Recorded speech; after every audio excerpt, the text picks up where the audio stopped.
पुणिका संस्थान या संस्थानेमध्ये जे महादेवाच्या मंदिराचं देवस्थानाचं ट्रस्ट आहे, या ट्रस्टवरती मी प्रदेशाध्यक्ष होते तेव्हापासून सदस्य म्हणून काम केलेलं आहे. माझ्या समवेत समाजातील वेगवेगळ्या क्षेत्रातील अनेक प्रतिष्ठित नागरिक, अनेक मान्यवर या ट्रस्टवर होते आणि या ट्रस्टवर मी जेव्हा होते त्याच्यानंतर मी आयोगाचे अध्यक्ष झाले.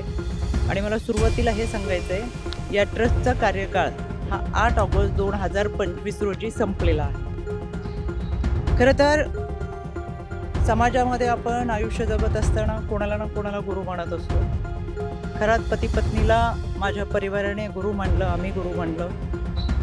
आणि काही वेळा तिथं होत असलेल्या कार्यक्रम, मग तो महाशिवरात्रीचा असेल, गुरुपौर्णिमेचा असेल, या कार्यक्रमाच्या निमित्तानं विद्यार्थ्यांच्या शैक्षणिक साहित्य वाटपाचा असेल, या निमित्तानं आम्ही उपस्थित राहत होतो. यामध्ये एखाद्या व्यक्तीला आपण गुरु मानले आणि त्यानिमित्तानं संपूर्ण कुटुंब आम्ही त्या कार्यक्रमात उपस्थित राहत होतो. माध्यमांमधून सातत्याने दाखवले जाणारे व्हिडिओ हे काही वर्षापूर्वीचे आहेत.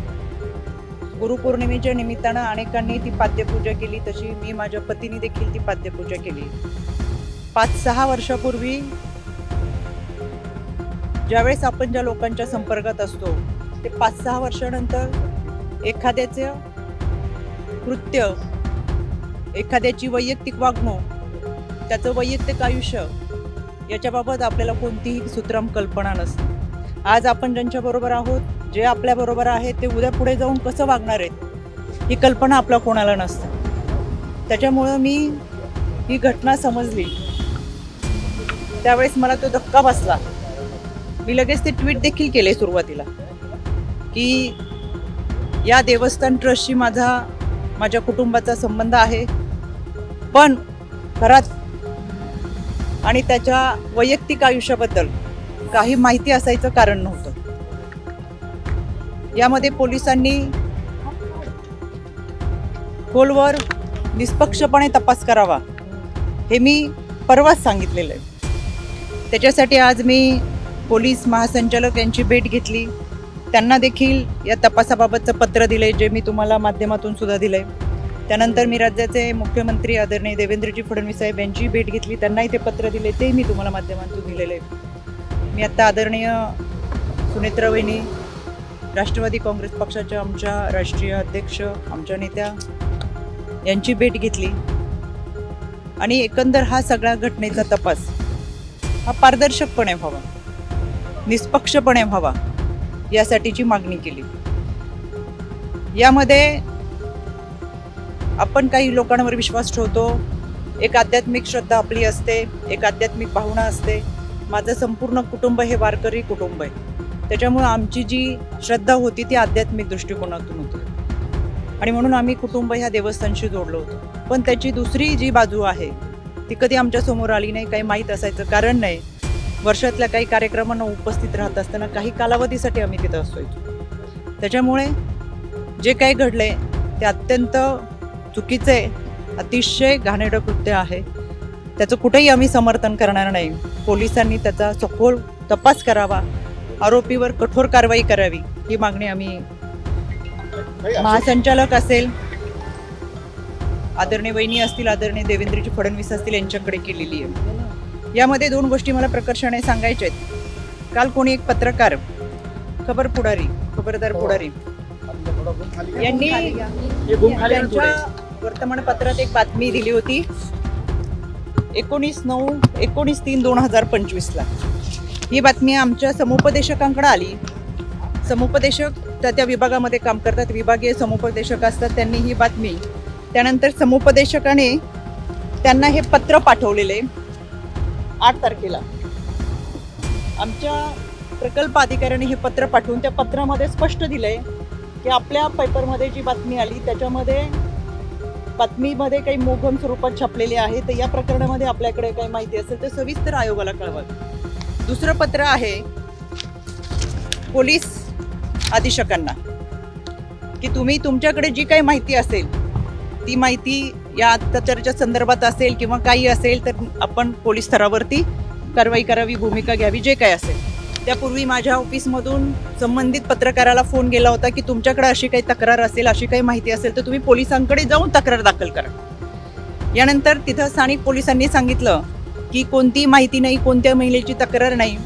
बऱ्याच वेळा चुकीच्या बातम्या ह्या छापल्या जातात आणि म्हणून त्यांनी आयोगाला ते पत्र पाठवले की आमच्याकडे कोणतीही माहिती नाही, जी काही बातमी मी दिली ती मोगम स्वरूपात दिलेली आहे, आमच्याकडे कोणतेही पुरावे नाहीत.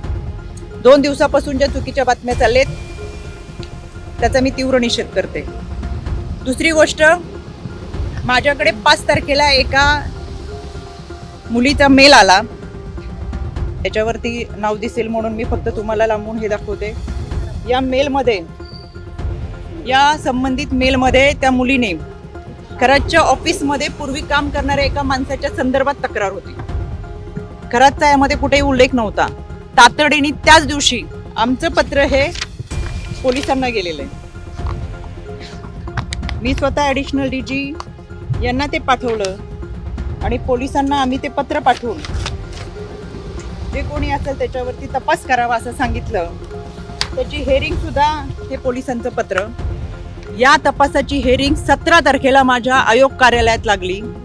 या हेअरिंगमध्ये आम्हाला पोलिसांनी स्वतः पत्र दिले की याच्यामध्ये आम्ही कारवाई करतोय. कोणालाही, कुठल्याही व्यक्तीला, संस्थेला, कोणालाही पाठीशी घातलेलं नाही. पण तोपर्यंत खरातचं कुठेही नाव नव्हतं, पण त्यांच्याकडे काम करणाऱ्या माणसाचं नाव याच्यामध्ये होतं, तरी आम्ही कारवाईचे आदेश दिले होते. त्या अनुषंगाने आम्हाला तेजस्वी सातपुते त्यांचं पत्र आहे की आम्ही याच्यामध्ये कारवाई करतोय. हे पत्र आहे आम्हाला 17 तारखेला.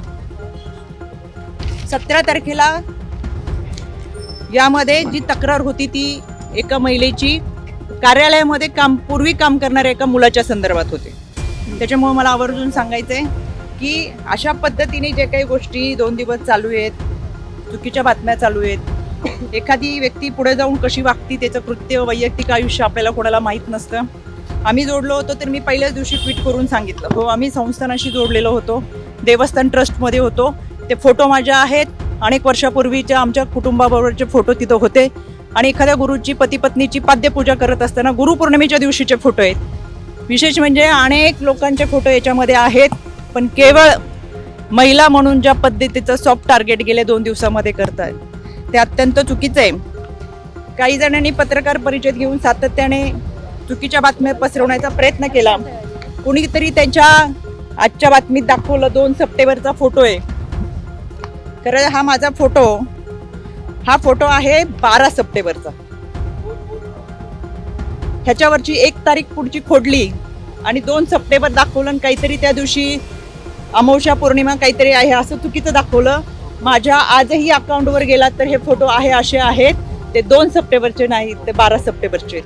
दुसरी गोष्ट, 2 सप्टेंबरला आदरणीय अजितदादांच्या दौऱ्यात आम्ही होतो. हा माझा 2 सप्टेंबरचा फोटो आहे. 2 सप्टेंबरला हा फोटो झाल्यानंतर कुठेही माझ्या हाताला जखम नाही. हा 3 सप्टेंबर 4 सप्टेंबरचा फोटो आहे. माझ्या या भागामध्ये अधिकाऱ्यांच्या समवेत रस्त्याची पाहणी, कुठेही हाताला जखम नाही. हा 4 सप्टेंबरचा आहे. आणि हा 5 सप्टेंबरचा फोटो आहे. कुठेही हाताला जखम नाही. कुठला दिवस होता, काय होता विधी तो माहीत नाही. आणि हा 6 सप्टेंबरचा आहे. कोणतीही हाताला जखम नाही. कायद्याच्या चौकटीतून ह्या सगळ्यांना आम्ही नोटिसा पाठवूच. चुकीच्या पद्धतीने बदनामी करणं, अश्लील टीका टिप्पणी करणं, खोटे नरेटिव्ह सेट करणं, खोट्या बातम्या प्रसाद करणं, या सगळ्यांच्या बाबत कायद्याच्या चौकटीतून प्रक्रिया नक्की करेल. मी परत सांगते, यामध्ये जी व्यक्ती होती ती दोषी आहेच, त्याच्यावर कठोर कारवाई झालीच पाहिजे. आपल्याला कोणत्याही व्यक्तीच्या वैयक्तिक आयुष्याबद्दल काही माहिती असायचं कारण नाही. आणि आज आपण ज्यांच्याबरोबर आहेत ते पुढे जाऊन 4 वर्षांनी 5 वर्षांनी काय करणार आहेत हे याची कल्पना आपल्याला नसते.